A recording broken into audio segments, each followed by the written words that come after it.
sufiyati ajma'in, khususan ashab al-asyarah al-mubasysyar bil jannah alal akhas khulafa'ur rasyidin al-mahdiyyin wa ila jami'i tabi'in wa tabi'i tabi'in wa tabi'ihim bi ihsanin ila yaumiddin. Tsumma ila jami'i masyayikh sufiyati ajma'in al-akhas asy-syekh Abdul Wahhab Asy-Syarani wa ila jami'i ulama'ina wa awliyaina, khususan awliya'i tis'a wa Sunan Ampel wa akhirum Sunan Kalijaga, wa ila jami'i ustadzina wa asatizatina, khususan wa usulihim wa furu'ihim wa muridihim wa muhibbihim. Lahumul Fatihah.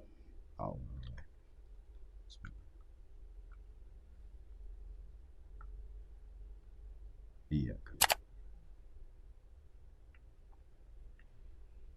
Qala Rasulullah sallallahu alaihi wasallam, wasiat ketujuh, ya Ali, la yazalul mu'minu fi ziyadatin fi dinihi ma lam ya'kulil haram. Wahai Ali, seorang mukmin akan terus bertambah di dalam agamanya selama ia tidak memakan makanan haram. Wa man faraqal ulama mata qalbuhu wa amiya an ta'atillahi ta'ala. Siapa yang berpisah, siapa yang menceraikan diri, artinya keluar, tidak bergabung dengan ulama, hatinya akan mati. Dan hatinya menjadi buta dari ketaatan kepada Allah Subhanahu wa ta'ala. Saudara-saudaraku, wasiat ketujuh ini luar biasa sekali. Rasulullah berpesan kepada Sayyidina Ali, Ali, jika kamu ingin bertambah terus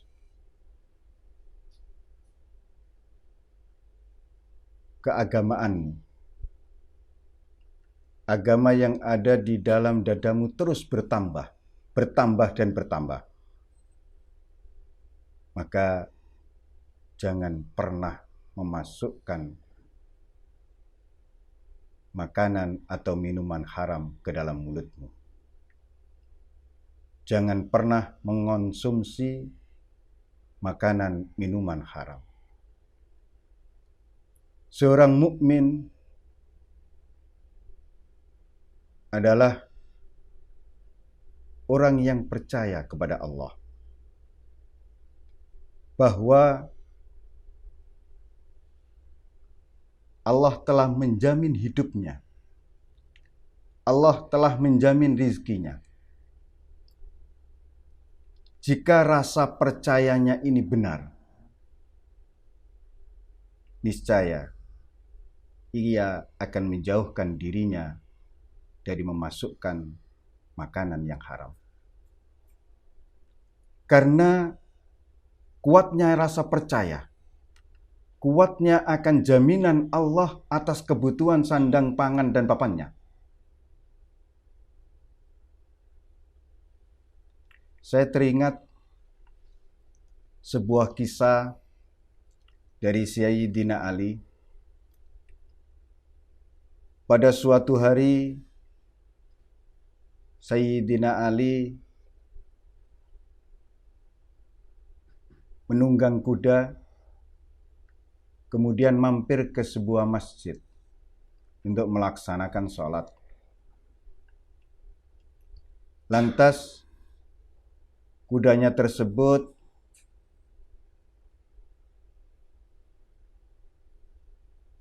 diberikan kepada seseorang yang ada di teras masjid. Diminta untuk menjaga dan menyancang, mengikat kuda tersebut. Kalau bahasa sekarang, kita berkendara mobil, kemudian mobil tersebut diparkir oleh juru parkir. Nah, selesai sholat, Sayyidina Ali tidak menemukan orang tersebut. Kudanya masih ada, tapi tali pengikat dari kuda tersebut tidak ada. Walhasil, Sayyidina Ali kemudian mencari orang tersebut.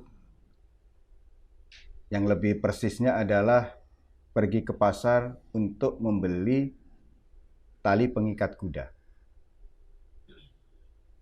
Akhirnya ditemukanlah tali pengikat kuda tersebut pada seorang penjual. Sayyidina Ali bertanya, "Sampean beli harga berapa ini tadi tali pengikat?" "Taruhlah 100.000 Sayyidina Ali." "Oh ya, saya beli."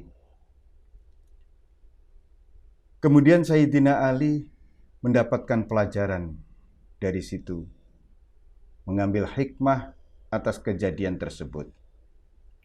Beliau berkata, manusia itu sudah ditetapkan rezekinya oleh Allah. Orang yang menjual tali pengekang tadi, mestinya ia sudah mendapatkan jatah 100.000. Dan Sayyidina Ali bermaksud memberinya uang 100.000 sebagai ganti, sebagai jasanya ia menjaga kuda Sayyidina Ali. Akan tetapi orang tersebut lebih memilih cara haram untuk mendapatkan rezekinya. Dijuallah tali pengekang itu ke pasar. Saudara-saudaraku, kita renungkan sedikit kisah Sayyidina Ali dan tukang parkir kendaraan tadi. Tukang parkir kendaraan tadi jatah rezekinya hari itu 100.000 misalkan. Dia akan mendapatkan itu dengan cara halal jika dia sabar. Karena Sayyidina Ali sudah ada maksud untuk memberinya 100.000 sebagai jasa menunggu kudanya. Karena ketidaksabarannya, orang tersebut mengambil tali pengekang Sayyidina Ali untuk dijual ke pasar. Ini yang sering terjadi, yang banyak dialami fenomena di lapangan. Ini menunjukkan lemahnya keimanan seseorang, rasa percayanya kepada Allah. Jika keimanannya kuat, niscaya ia akan menjaga dirinya dari hal-hal yang haram. Nah, dengan menjaga diri dari hal-hal haram tersebut, kualitas agamanya terus menaik. Pesan Nabi berikutnya adalah man faraqal ulama mata qalbuhu wa amiya an taatillah. Siapa yang memisahkan diri dari ulama, mati hatinya, buta hatinya dari melakukan ketaatan kepada Allah Subhanahu wa taala.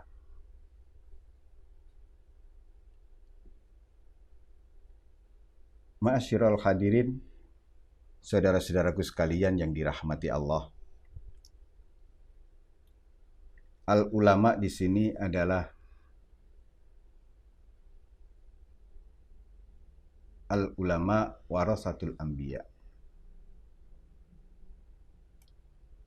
Siapa yang menggabungkan diri kepada ulama, warasatul anbiya, hiduplah hatinya. Ada satu kisah. Kisah tersebut diceritakan ada seseorang yang kemudian dimasukkan neraka oleh Allah. Lantas malaikat Jibril dipanggil oleh Allah. Malaikat Jibril, si A itu coba ditanya, apakah dia berteman dekat dengan ulama atau tidak? Turunlah malaikat Jibril ke neraka untuk menanyai orang tersebut. Hai si fulan, apakah engkau selama hidup di dunia dekat dengan ulama atau tidak? Fulan tersebut menjawab tidak. Dilaporkanlah hasil dari tanya jawab tersebut kepada Allah. Coba tanya lagi. Apakah dia mencintai ulama tersebut? Apakah selama hidup di dunia dia cinta kepada ulama? Turun lagi malaikat menemui si fulan. Apakah engkau selama hidup di dunia cinta kepada ulama? Tidak. Dilaporkanlah hasil dari tanya jawab tersebut. Coba tanya lagi. Apakah selama hidup di dunia ia mencintai orang yang cinta kepada ulama? Ditanyakanlah kemudian malaikat Jibril sebagaimana melaksanakan perintah Allah. Hai fulan, apakah engkau selama hidup di dunia pernah mencintai orang yang mencintai ulama? Iya. Dilaporkanlah hasil tersebut kepada Allah. Akhirnya Allah menyuruh malaikat Jibril ambil orang itu, entas dari neraka,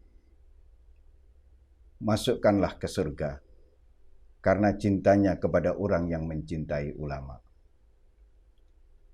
Saudara-saudaraku, Rasulullah memerintahkan kepada kita, kun aliman, jadilah ulama, jadilah orang alim yang mengamalkan ilmunya. Jika tidak mampu menjadi seorang alim yang mengamalkan ilmunya, au muta'alliman, jadilah santri ulama tersebut. Jadilah orang yang terus-menerus belajar, ngaji, memperdalam ilmu agama. Jika masih belum mampu, au kun mustami'an, jadilah pendengar setia. Jadilah orang yang mendengarkan nasihat, fatwa dari para ulama. Jika masih saja belum mampu, au kun muhibban, jadilah orang yang cinta ulama. Wala takun khamisan, fatahlak, jangan jadi orang yang kelima, niscaya akan hancurlah. Itu pesan Nabi kepada kita semua. Pesan yang paling minim, paling rendah, yang paling bisa kita lakukan adalah bagaimana kita mencintai ulama. Cinta dalam arti yang sebenarnya, mencintai karena Allah. Mencintai ulama sama dengan cinta kepada Nabi. Mencintai ulama artinya mendukung sepenuhnya segala apa yang dilakukan oleh para ulama. Saudara-saudaraku, kisah yang dipaparkan tadi, kisah seseorang yang dientas dari neraka hanya karena kecintaannya kepada orang yang cinta ulama. Mudah-mudahan membuka mata hati kita, menghidupkan hati kita, menumbuhkan rasa mahabbah kita kepada Allah, kepada Rasulullah, kepada waliullah, dan kepada para ulama pewaris sejati Nabi. Mudah-mudahan Allah senantiasa mengaruniai kita cinta kepada mereka. Ja'alanallahu wa iyyakum minal muridin as-shadiqin wa adkhalana wa iyyakum minal muhibbin al-arifin. Wassalamualaikum warahmatullahi wabarakatuh.